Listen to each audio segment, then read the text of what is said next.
Yes sir, Yeehaw! Shalom, jumpa lagi di channel Komunitas Mal.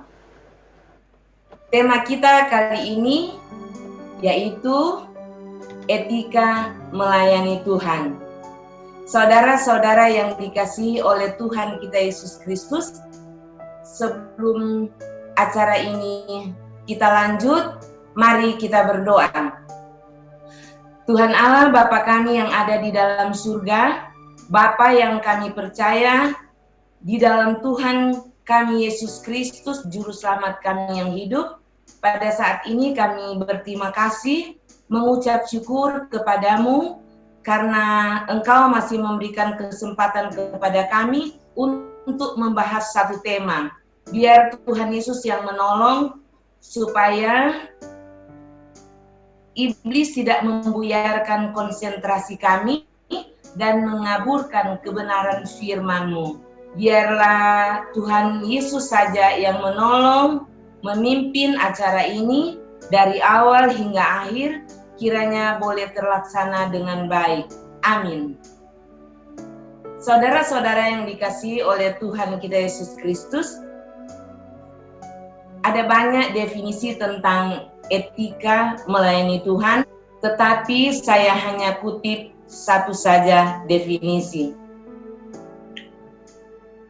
Etika pelayanan adalah sikap yang baik dan benar terhadap Tuhan yang kita layani, terhadap manusia, dan terhadap sistem pelayanan yang ada.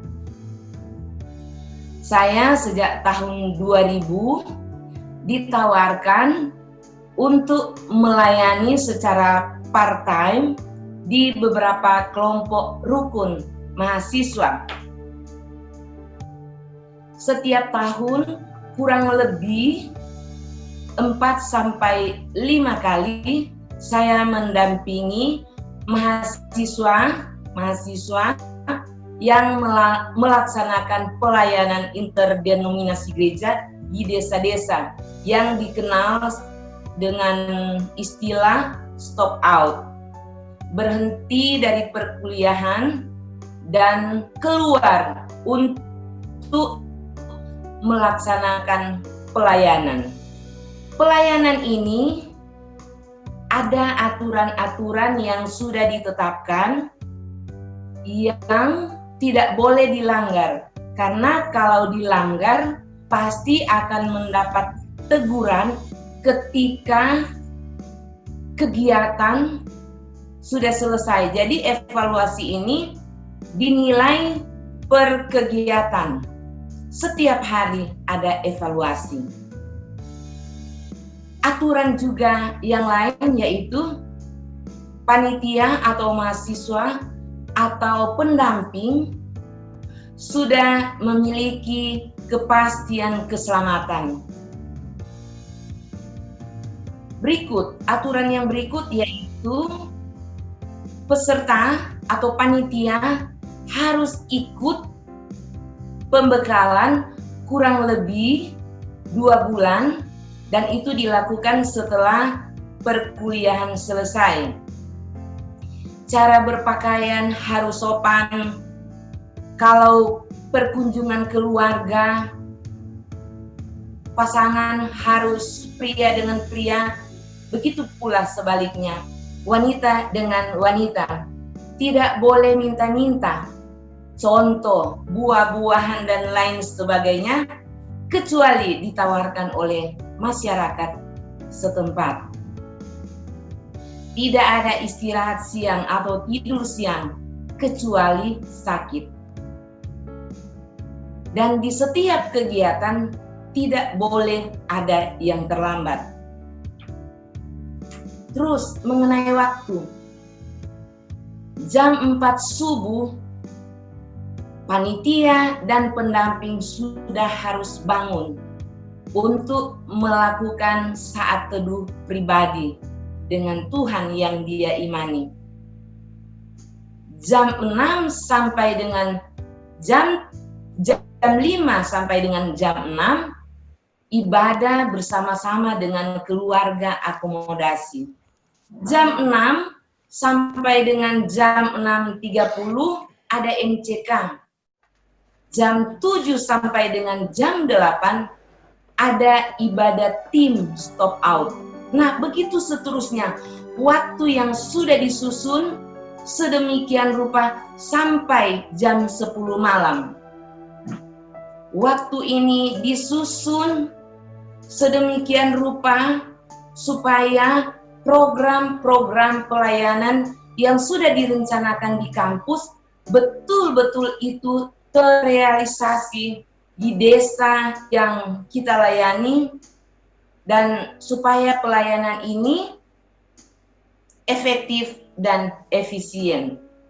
Setiap malam selesai kegiatan, apakah itu pentas seni rohani, apakah itu ceramah tentang pendidikan, bagaimana di perguruan tinggi, bagaimana cara untuk mendapatkan beasiswa, dan lain sebagainya.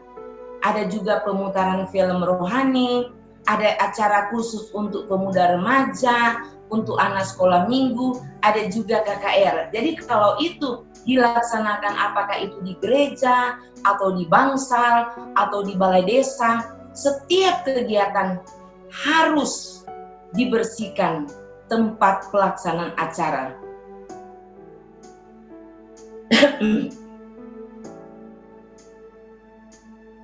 Nah, saudara, yang dikasihi oleh Tuhan kita Yesus Kristus, semua peraturan itu saya berusaha tidak melanggarnya.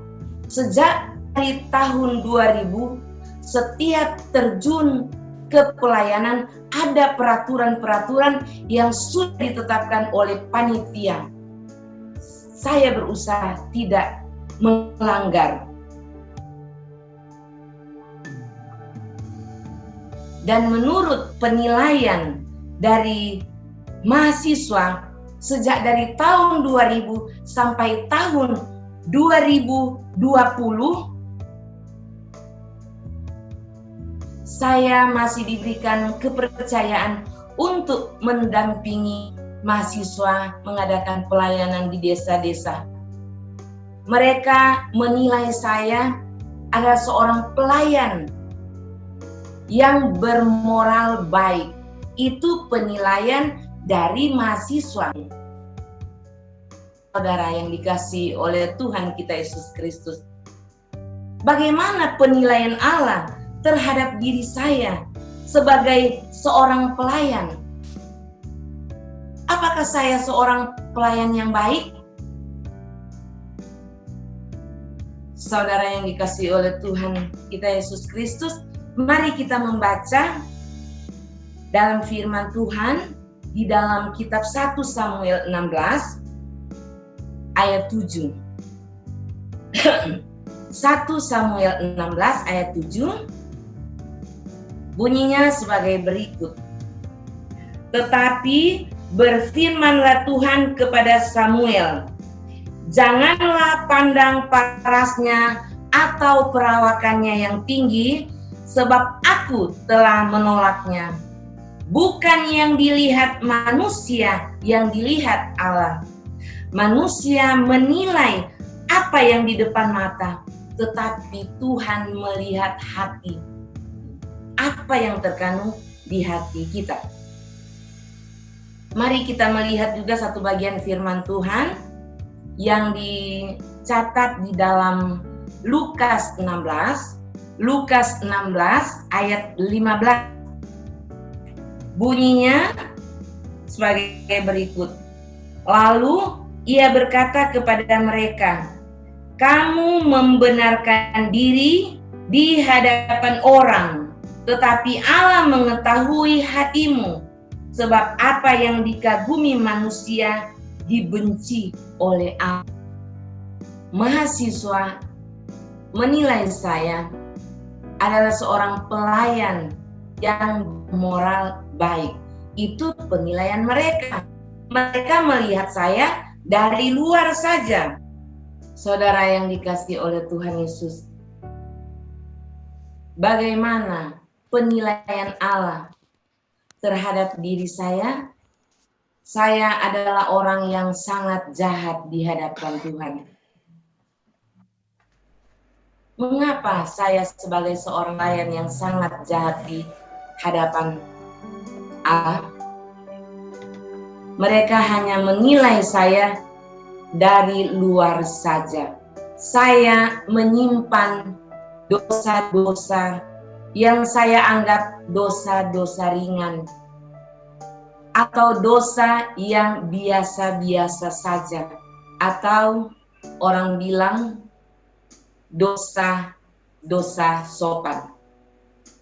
Saudara, padahal dosa-dosa itu yang sangat menyedihkan hati Allah, bahkan sangat menjijikkan di hadapan Allah. Tetapi itu yang saya lakukan. Mahasiswa tidak tahu, panitia tidak tahu, tetapi Allah mengetahui kejahatan hati saya. Dosa-dosa apa itu, saudara-saudara? Sombong, dendam, egois, munafik, sulit untuk mengampuni.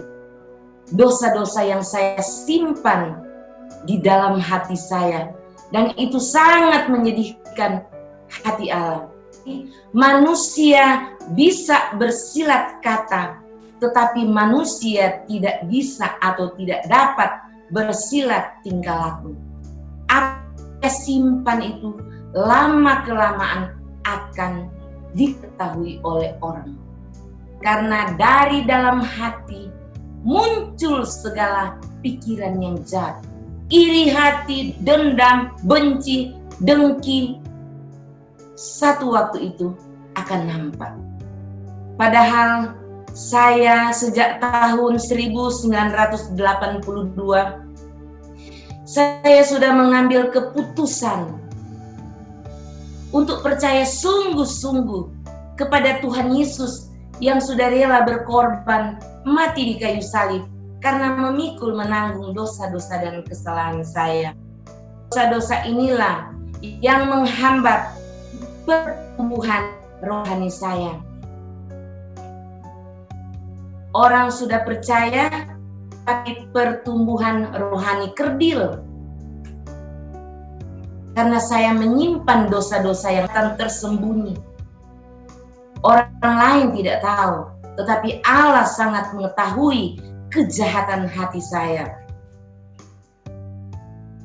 Tetapi saya bersyukur karena setiap hari saya memberitakan Injil kepada diri saya sendiri. Setiap hari saya selalu merenungkan tentang pengorbanan Tuhan Yesus di atas kayu salib yang menyelamatkan saya. Saya ini sebenarnya adalah orang berdosa. Saya tidak layak untuk menerima anugerah hidup yang kekal. Oleh karena saya adalah orang yang sangat jahat di hadapan Tuhan. Tetapi Dia mengasihi saya, menawarkan anugerah keselamatan kepada saya secara cuma-cuma.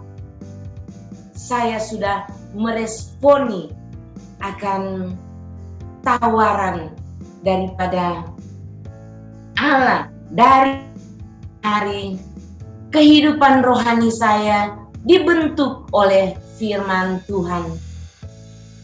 2 Timotius 3 ayat 16 berkata, segala tulisan yang diilhamkan Allah memang bermanfaat untuk mengajar, untuk menyatakan kesalahan, untuk memperbaiki kelakuan, dan mendidik orang dalam kebenaran. Kolose 3 ayat 10 juga berkata, dan telah mengenal manusia baru yang terus-menerus diperbaharui untuk memperoleh pengetahuan yang benar menurut gambar Khalqnya. Saya bersyukur ada firman Tuhan yang mendidik saya terus-menerus diperbaharui. Artinya kelakuan saya dari hari ke hari dibuat secara ajaib oleh satu pribadi yang sangat mengasihi, yaitu Tuhan Yesus. Mazmur 119 ayat 11. Dalam hatiku, aku menyimpan janjimu, supaya aku jangan berdosa terhadap Engkau. Jadi segala janji-janji Allah di dalam Tuhan Yesus, di dalam kehidupan saya sebagai orang yang percaya, saya mulai menyimpan di dalam hati saya. Tapi ternyata itu sungguh luar biasa, sungguh ajaib. Seiring berjalannya waktu, betul-betul firman Tuhan yang kontrol kehidupan saya. Mazmur 119 ayat 105 berkata, firman-Mu itu pelita bagi kakiku dan terang bagi jalanku.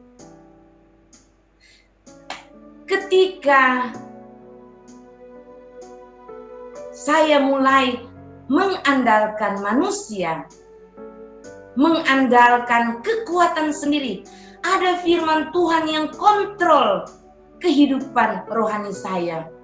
Yeremia 17 ayat 5 berkata, terkutuklah orang yang mengandalkan manusia, yang mengandalkan kekuatannya sendiri, dan yang hatinya menjauh daripada Tuhan. Dan firman Tuhan itu ketika mengingatkan saya renungkan sambil saya berdoa. Tuhan Yesus, saya tidak mampu mengalahkan dosa ini. Dosa pengandalan terhadap manusia, pengandalan terhadap diri saya ini. Tolong Tuhan Yesus, supaya saya betul-betul mengandalkan Tuhan Yesus. Saudara, ketika juga kecongkakan, ketika kesombongan mulai nampak, firman Tuhan yang saya simpan di dalam hati itu yang kontrol kehidupan rohani saya. Ketika kecongkakan mulai muncul, Amsal 16 ayat 18 mengingatkan saya, kecongkakan mendahului kehancuran dan tinggi hati mendahului kejatuhan. Jadi ketika kesombongan itu mulai muncul, ketika firman Tuhan kontrol kehidupan saya langsung bermohon kepada Tuhan Yesus, saya tidak mampu untuk melakukan ini. Singkirkan keangkuhan saya, singkirkan kesombongan saya, supaya di dalam pelayanan saya hanya nama Yesus saja yang dimuliakan. Segala sesuatu yang kita lakukan, semua itu hanya untuk kemuliaan nama Tuhan. Kolose 3 ayat 23 berkata, apapun juga yang kamu perbuat, perbuatlah dengan segenap hatimu, seperti untuk Tuhan dan bukan untuk manusia. Luar biasa. Firman Tuhan itu kalau kita taruh setiap hari di pikiran kita. Firman Tuhan itu yang mengontrol kehidupan kita.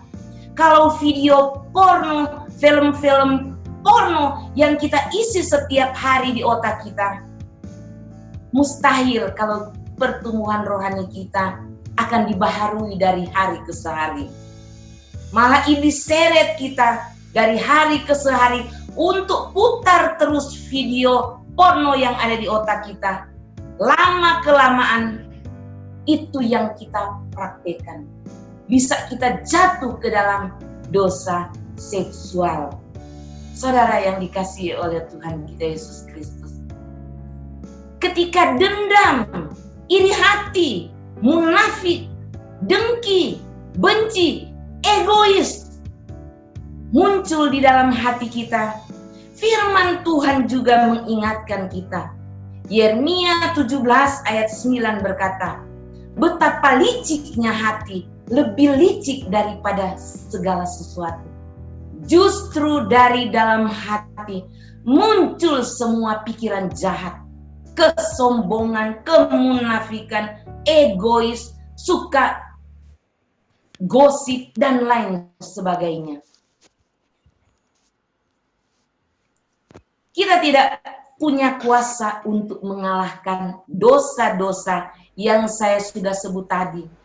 Dosa-dosa yang orang banyak anggap dosa biasa-biasa. Dosa sopan, dosa-dosa yang tidak kelihatan. Tetapi sebenarnya dosa-dosa itu yang membuat Allah jijik melihat kelakuan kita. Jalan satu-satunya supaya kita dapat mengalahkan dosa-dosa itu, kita harus minta pertolongan dari Tuhan Yesus. Yohanes 15 ayat 5b berkata, sebab di luar aku itu huruf besar. Di luar, sebab di luar aku, atau di luar Tuhan Yesus, kamu tidak dapat berbuat apa-apa. Ketika kita menghadapi persoalan yang berat, ada firman Tuhan yang menghibur kita. Kadang-kadang kita pikir bahwa persoalan ini seakan-akan tidak ada lagi jalan keluar. Kita sudah menemui jalan buntu. Saudara, ketika tidak ada jalan keluar lagi, masih ada. Apa itu? Doa.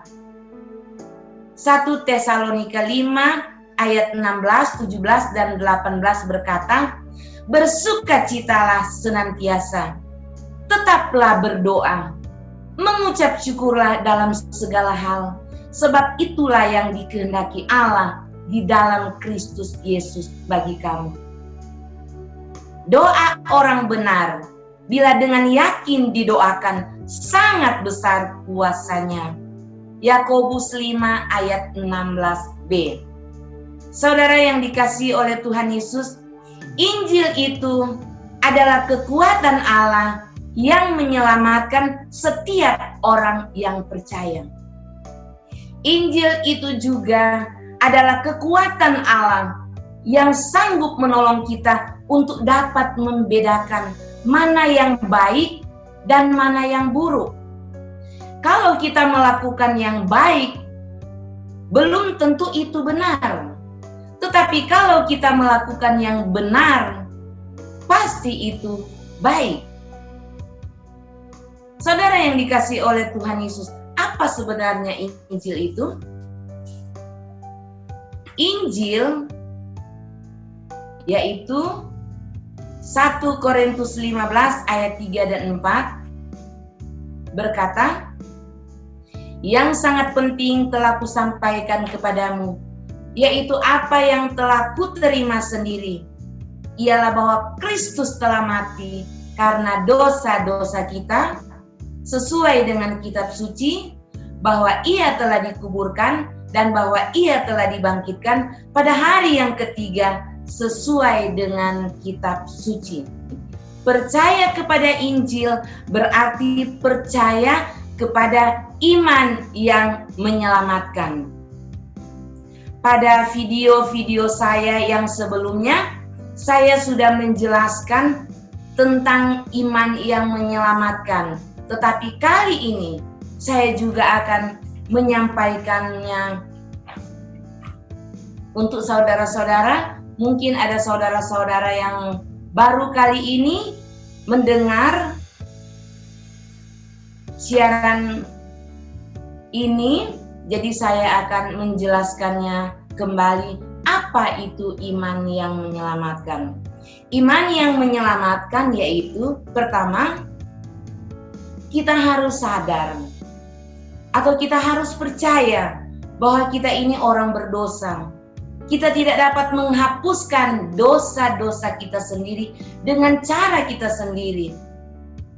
Apa itu cara kita sendiri? Berbuat baik, rajin baca Alkitab, rajin berdoa, rajin beribadah, rajin melayani, rajin berbuat baik, menolong orang lain, itu baik. dan harus kita lakukan. Tetapi itu tidak bisa menghapuskan dosa-dosa kita.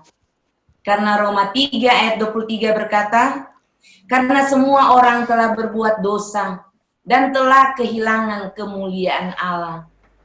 Roma 6 ayat 23a berkata, upah dosa ialah maut. Maut bukan cuma mati, dimasukkan ke dalam peti mati, diratapi dan dikuburkan, tidak. Maut berarti neraka selama-lamanya. Mazmur 49 ayat 8 dan 9 berkata, tidak seorang pun dapat membebaskan dirinya atau memberikan tebusan kepada Allah ganti nyawanya, karena terlalu mahal harga pembebasan nyawanya dan tidak memadai untuk selama-lamanya. Apapun usaha kita, apapun perbuatan baik yang kita lakukan, itu tidak bisa menghapuskan dosa-dosa kita. Hidup kekal di sorga itu tidak bisa kita bayar dengan kebaikan yang kita lakukan.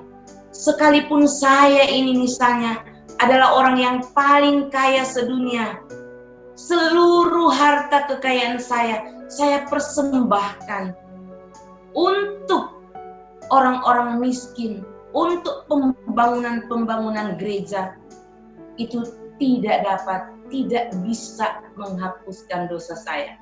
Sekalipun saya mempersembahkan diri saya menjadi korban bakaran, menjadi korban yang harum di hadapan Allah, dan saya berdoa, inilah tubuh saya persembahkan, sekalipun saya harus dipersembahkan sebagai korban, asalkan saya itu dapat memperoleh hidup yang kekal di surga. Tidak. Itu pertama. Kita harus sadar betul bahwa dengan cara kita sendiri tidak mungkin, atau itu sangat mustahil kita mendapat hidup yang kekal kalau berdasarkan amal kebaikan yang kita tunjukkan. Syarat yang kedua yaitu kita harus percaya bahwa Tuhan Yesus adalah Allah, Firman yang sudah menjadi manusia. Yohanes 1 ayat 1 berkata, pada mulanya adalah Firman. Firman itu bersama-sama dengan Allah, dan Firman itu adalah Allah. Yohanes 1 ayat 14 berkata, Firman itu telah menjadi manusia dan diam di antara kita. Itu syarat kedua.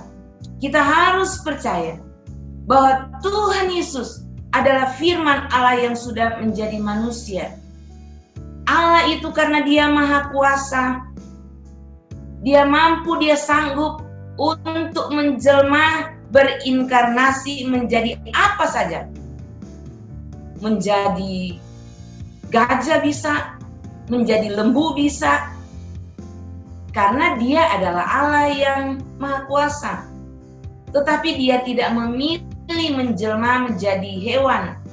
Dia memilih menjelma menjadi manusia karena dari segala ciptaannya, manusia itu adalah ciptaan Allah yang termulia dari segala yang Dia ciptakan. Iman yang menyelamatkan bagian ketiga yaitu kita harus percaya bahwa Tuhan Yesus sudah mati di kayu salib karena memikul hukuman dosa saya dan saudara-saudara. 2 Korintus 5 ayat 21 berkata, Dia yang tidak mengenal dosa telah dibuatnya menjadi dosa karena kita, supaya dalam Dia kita dibenarkan oleh Allah. Kita yang seharusnya dibuang di neraka karena kita adalah orang berdosa, tapi karena kasih-Nya Dia rela berkorban, mati di kayu salib, menggantikan hukuman yang seharusnya sepantasnya kita alami di neraka. 700 tahun sebelum Tuhan Yesus mati di kayu salib, Nabi Yesaya sudah mencatat bagaimana penderitaan yang akan Tuhan Yesus tanggung, yang akan Mesias tanggung.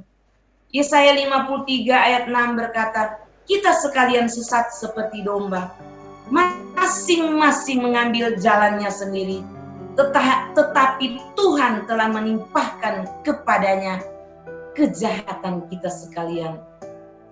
700 tahun kemudian, nubuat yang sudah dinubuatkan oleh Nabi Yesaya betul-betul terbukti.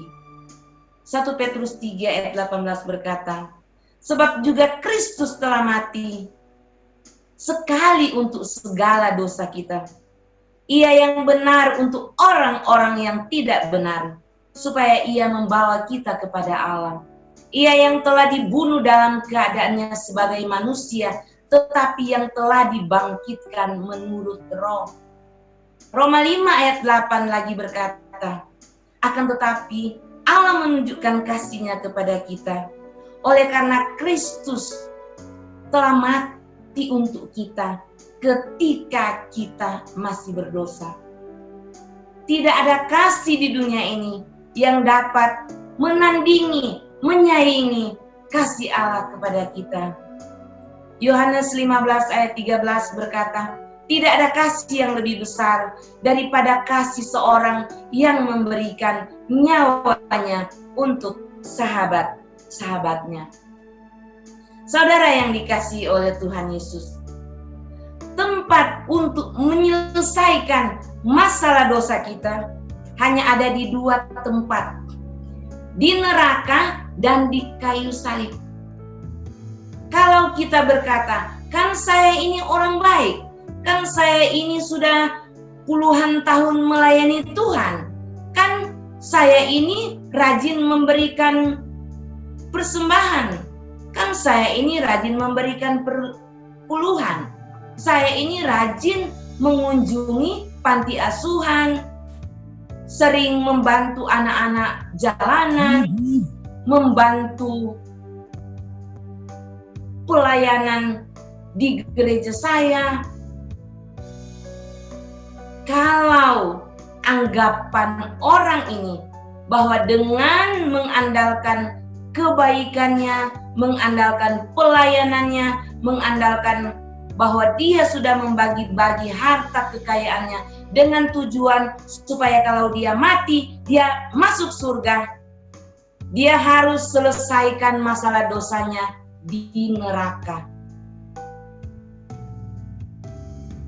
Tetapi kalau kita mengatakan, betul Tuhan Yesus, saya ini orang berdosa, saya ini tidak bisa menghapuskan dosa saya dengan cara sendiri, tetapi saya mau beriman sungguh-sungguh kepada pengorbanan Yesus di atas kayu salib.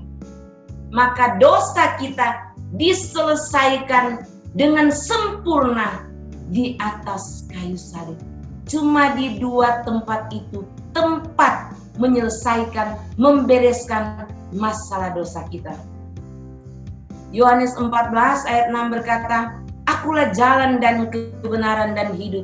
Tidak ada seorang pun yang datang kepada Bapa kalau tidak melalui aku. Kisah Para Rasul 4 ayat 12 berkata, dan keselamatan tidak ada di dalam siapapun juga selain di dalam Dia, sebab di bawah kolong langit ini tidak ada nama lain yang diberikan kepada manusia yang olehnya kita dapat diselamatkan. Ada orang berkata, aduh kasihan Tuhan Yesus kang, dia kasihan ada mati di kayu salib, karena kasihan dia sok kelelahan. Tidak, saudara, Tuhan Yesus mati di kayu salib bukan karena dia kelelahan. Tuhan Yesus masih mampu, masih sanggup membela dirinya ketika dia mengalami penderitaan yang berat. Apa buktinya, saudara-saudara, bahwa Tuhan Yesus masih mampu, masih sanggup untuk membela dirinya? Buktinya, waktu Petrus potong telinga Malkus, Tuhan Yesus hanya ambil telinga Malkus, ditempelkan ke telinganya, tidak menggunakan jarum atau benang, langsung tertempel. Saudara, kita keliling dokter di utara, timur, barat, selatan. Kita tidak akan menemukan satu dokter yang sangat hebat untuk melakukan apa yang Yesus lakukan pada 2000 tahun yang lalu. Itu membuktikan bahwa Tuhan Yesus masih mampu, masih sanggup untuk membela diri. Tetapi kenapa dia tidak membela diri? Jawabannya hanya satu. Karena dia terlalu mengasihi kita, manusia yang berdosa. Tuhan Yesus tahu bahwa di dunia ini tidak ada satu nabi, tidak ada satu rasul, tidak ada satu manusia pun sebaik apapun dia yang mampu, sanggup membereskan, menyelesaikan masalah dosanya, kecuali di dalam Tuhan Yesus. Jadi Tuhan Yesus bukan mati karena kelelahan. Tuhan Yesus sendiri yang menyerahkan nyawanya. Yohanes 10 ayat 17 dan 18 berkata, Bapa mengasihi aku, oleh karena aku memberikan nyawaku untuk menerimanya kembali.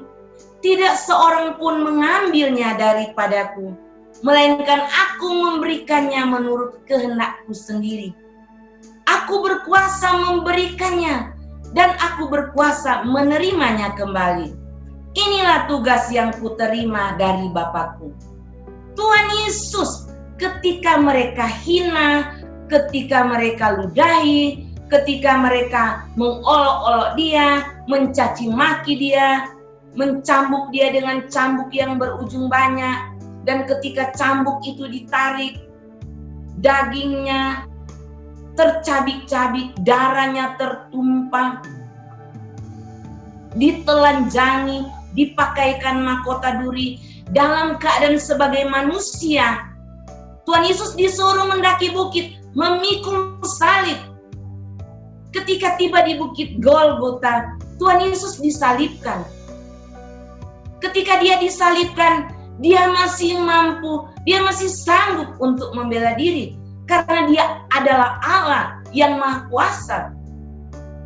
Tuhan Yesus yang menciptakan langit dan bumi, yang menciptakan segala yang ada di dunia ini, termasuk yang menciptakan saya dan saudara-saudara. Tetapi itulah yang dilakukan oleh Tuhan Yesus. Sebelum Tuhan Yesus mati, Tuhan Yesus berkata, sudah selesai.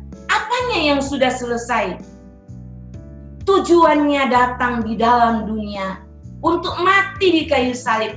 Sudah selesai. Bagi siapa yang mau meresponi karya pengorbanan Yesus di atas kayu salib, dia dapat diselamatkan. Yohanes 1 ayat 12 berkata, tetapi semua orang yang menerimanya diberinya kuasa supaya menjadi anak-anak Allah, yaitu mereka yang percaya dalam namanya, dalam nama Yesus.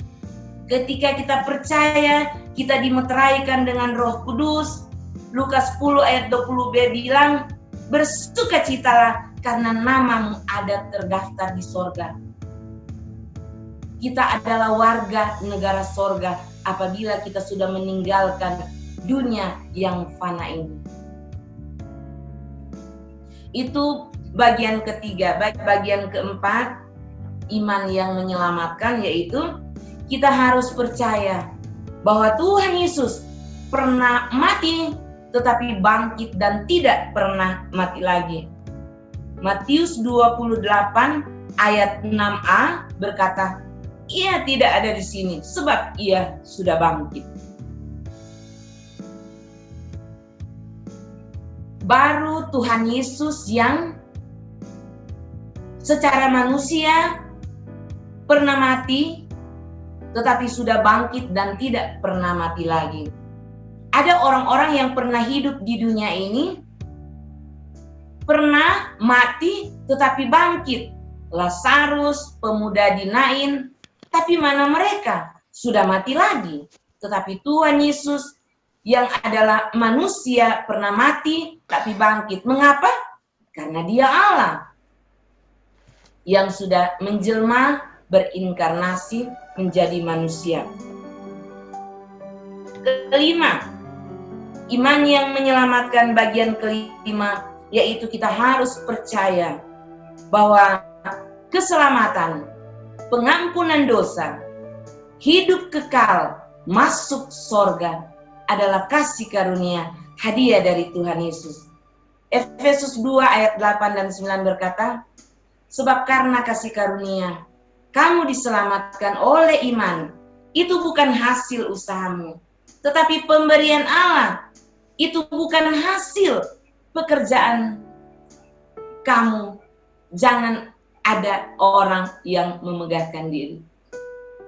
Seperti lagu Kidung Jemaat 37 ayat 2. Walau aku berjeri dan menangis tak henti, apapun usahaku tak menghapus dosaku, hanya oleh kurbanmu kau selamatkan diriku.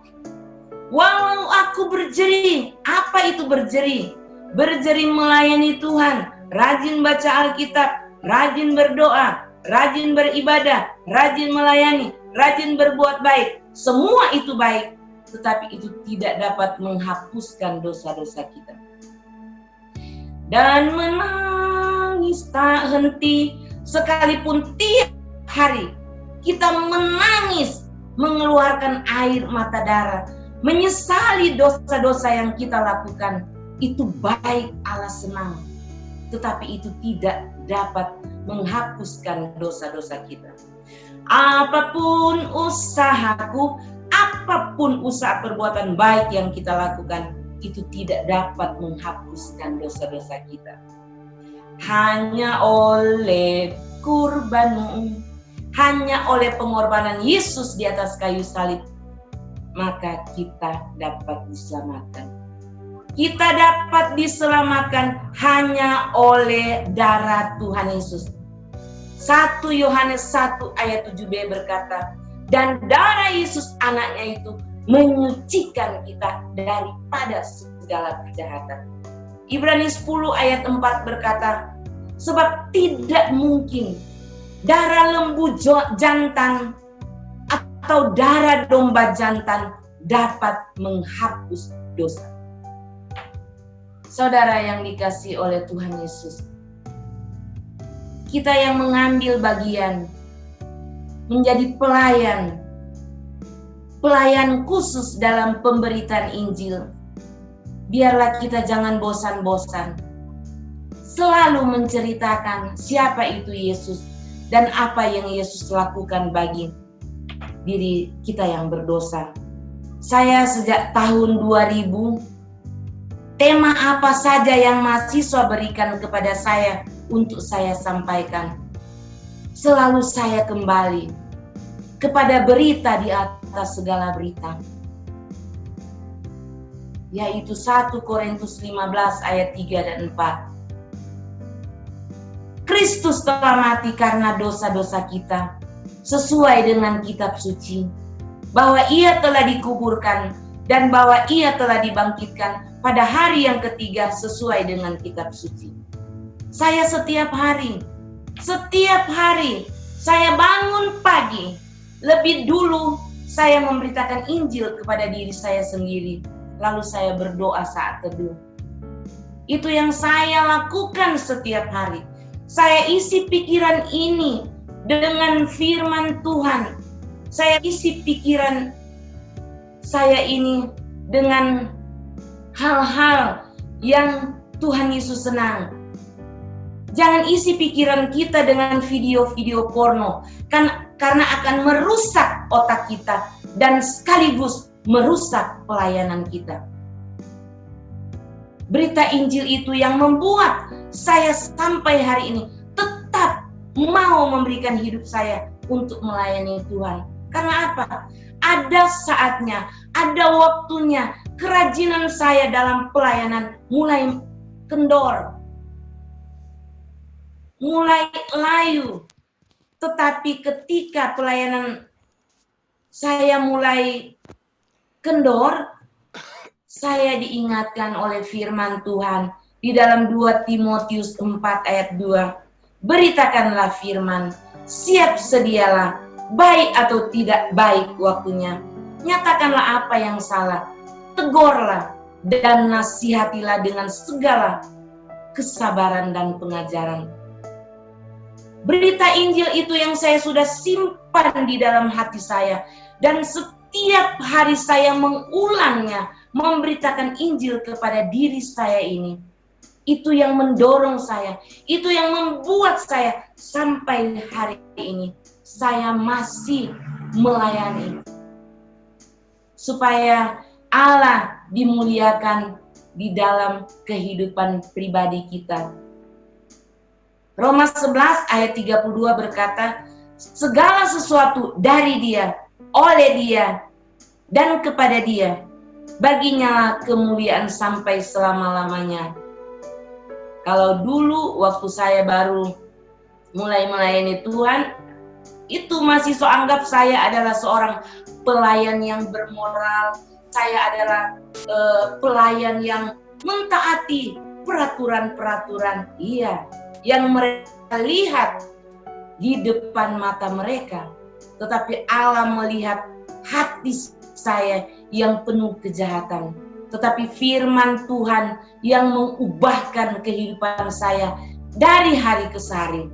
Tetapi saya hanya berdoa, Tuhan, sekalipun kelakuan saya seperti ini, saya tidak mampu, saya tidak ada kekuatan untuk mengalahkan dosa ini. Tapi tolong saya mengambil bagian dalam pelayanan saya ini, supaya nama Yesus yang dimuliakan di dalam hidup saya. Kalau mungkin dulu segala sesuatu oleh Dia dan kepada diri saya sendiri. Tapi biarlah yang menilai kita sekarang adalah Allah di dalam Tuhan Yesus. Kalau kita mencari kehormatan dari manusia, kalau orang tidak menghormati kita lagi, atau orang tidak memuji kita lagi, maka kita mulai kendor dalam melayani Tuhan. Tapi ingat, ada firman Tuhan di dalam Yohanes 26 ayat 12b berkata, kalau kita melayani Tuhan, Allah akan menghormati kita. Mana yang lebih berharga? Kita menerima penghormatan dari manusia atau kita menerima penghormatan dari Allah?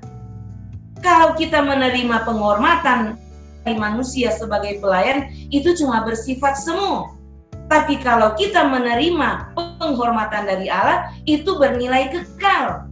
Karena kalau kita melayani Tuhan untuk kemuliaan Tuhan, kalau saya mati, saya pasti masuk surga dan saya mendapat pahala.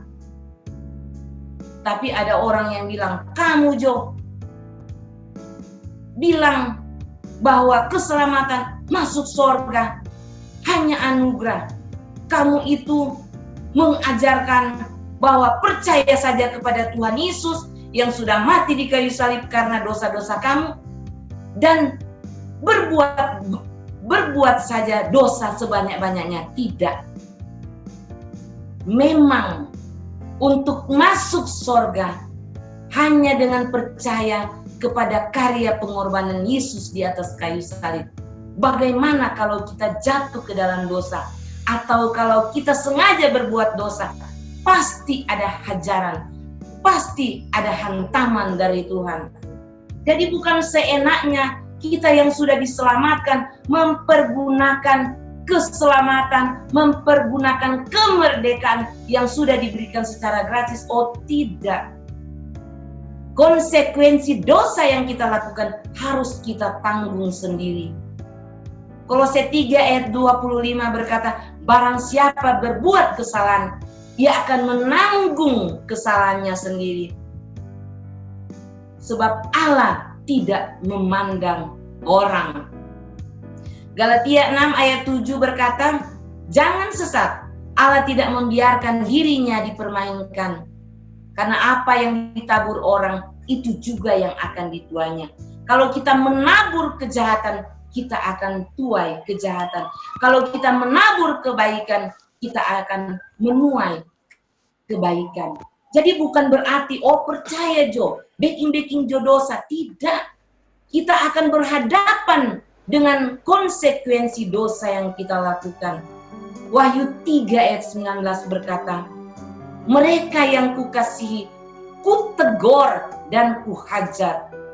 Ibrani 12 ayat 6 berkata, sebab Tuhan menghajar orang yang dikasihinya dan ia menyesal orang yang diakuinya sebagai anak. 1 Korintus 11 ayat 32 berkata, tetapi kalau kita menerima hukuman dari Tuhan, kita dididik supaya kita tidak akan dihukum bersama-sama dengan dunia ini. Saudara yang dikasihi oleh Tuhan Yesus, kalau kita menyambut Yesus di dalam hati, maka Yesus akan tinggal di dalam hati kita, apapun keberadaan kita. Janji firman Tuhan di dalam Yohanes 10 ayat 28 berkata, dan aku memberikan hidup yang kekal kepada mereka, dan mereka pasti tidak akan binasa sampai selama-lamanya, dan seorang pun tidak akan merebut mereka dari tanganku. Jadi kalau kita sudah jatuh ke dalam dosa, cepat-cepatlah kita datang kepada Tuhan Yesus. Akui dosa-dosa kita di hadapannya. 1 Yohanes 1 ayat 9 berkata, jika kita mengaku dosa kita, maka ia adalah setia dan adil, sehingga ia akan mengampuni segala dosa kita dan menyucikan kita dari segala kejahatan. Saudara yang dikasihi oleh Tuhan kita Yesus Kristus, kalau kita tidak tahu kalau kita mati kita kemana, kita hidup dalam ketakutan, kita hidup dalam kecemasan, kita hidup dalam kegelisahan. Karena kita tidak tahu kalau kita mati kita kemana, apakah ke surga, ke neraka. Tetapi 1 Yohanes 5 ayat 13 berkata, semuanya itu kutuliskan kepada kamu, supaya kamu yang percaya kepada nama anak Allah tahu bahwa kamu memiliki hidup yang kekal. Ada seorang bapak, dia sudah berulang-ulang tanya, di mana ya ayat Alkitab yang mengatakan kalau saya mati nanti saya pasti masuk surga. Ya itu 1 Yohanes 5 ayat 13 itu hanya salah satu. Yohanes 3 ayat 16 juga sudah mengatakan, barang siapa percaya tidak binasa. Jadi masih di dunia kita sudah tahu kalau kita mati kita pasti masuk surga. Tetapi kita jangan mempergunakan kemerdekaan yang Allah telah kerjakan di dalam pribadi Tuhan Yesus. Filipi 2 ayat 12 berkata, kerjakanlah keselamatanmu dengan takut dan gentar. Jadi kita yang sudah diselamatkan, kita harus mengisi hidup kita yang sudah ada Yesus di dalam hati dengan hal-hal yang menyenangkan hati Allah. Saudara yang dikasihi oleh Tuhan Yesus, isilah pikiran kita dengan hal-hal yang menyenangkan hati Allah. Sebagai penutup dalam acara ini, saya akan sampaikan satu firman Tuhan di dalam Filipi 4 ayat 8, apa yang dijelaskan di sana.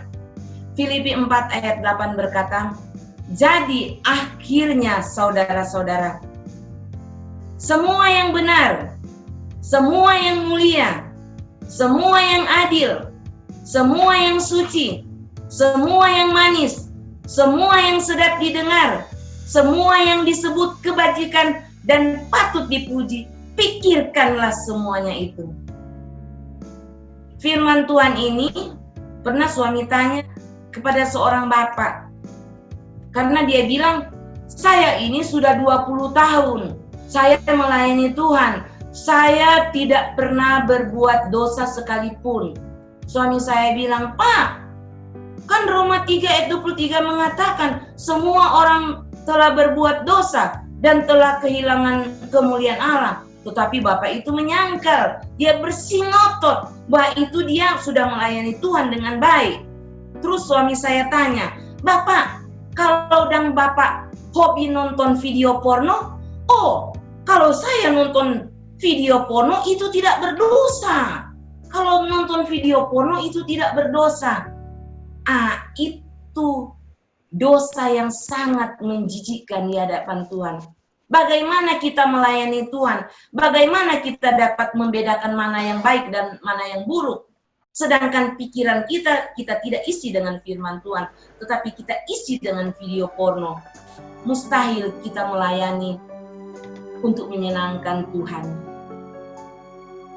Allah itu tidak dimuliakan kalau kita melayani Tuhan, kita penuhi pikiran atau otak kita dengan video porno.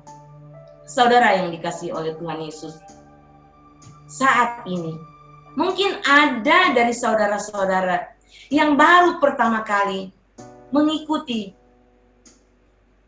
acara ini. Saya tidak tahu di antara saudara-saudara, apakah saudara-saudara sudah pernah menyambut Yesus di dalam hati? Kalau ada di antara saudara-saudara yang sampai saat ini belum pernah menyambut Tuhan Yesus di dalam hati, saya akan menuntun saudara-saudara untuk berdoa menyambut Yesus di dalam hati. Tetapi saya tidak memaksa. Tuhan Yesus juga tidak pernah memaksa. Karena untuk masuk surga itu pilihan. Kalau kita bertahan pada pendirian kita sendiri bahwa saya rajin melayani, saya rajin berbuat baik, saya rajin memberikan persembahan, kita akan selesaikan masalah dosa kita di neraka. Tapi kalau saudara mau menyambut Yesus dalam hati, maka dosa-dosa saudara diselesaikan dengan sempurna oleh karya pengorbanan Tuhan Yesus di atas kayu salib. Mari kita tunduk kepala. Saudara yang dikasihi oleh Tuhan kita Yesus Kristus, kalau ada di antara saudara yang mau berdoa menerima Yesus, saya akan tuntun dalam doa. Dan kalau saya mengatakan Tuhan Yesus, saudara ikuti kata-kata saya dan saudara menyambut Yesus di dalam hati. Katakan saudara-saudara, Tuhan Yesus, saya mengaku saya orang berdosa. Saya tidak dapat menghapuskan dosa-dosa saya sendiri. Tetapi saya percaya bahwa Tuhan Yesus adalah Allah, Firman yang sudah menjadi manusia. Saya percaya sungguh-sungguh bahwa Tuhan Yesus sudah mati di kayu salib karena memikul hukuman dosa saya. Saya percaya bahwa Tuhan Yesus bangkit dan hidup selama-lamanya dan tidak pernah mati lagi. Saya percaya bahwa keselamatan, pengampunan dosa, hidup yang kekal adalah kasih karunia, hadiah dari Tuhan Yesus. Tuhan Yesus, masuklah ke dalam hati saya, hapuskan semua dosa saya, tinggallah di dalam hati saya, di dalam kehidupan saya, sebagai Tuhan dan Juru Selamat pribadi saya. Terima kasih Tuhan Yesus. Amin. Kalau itu yang menjadi doa saudara, Efesus 1 ayat 13 berkata, sebab di dalam Dia kamu juga, karena kamu telah mendengar firman kebenaran, yaitu Injil keselamatanmu, di dalam Dia kamu juga, ketika kamu percaya, dimeteraikan dengan Roh Kudus yang dijanjikannya itu. Amin.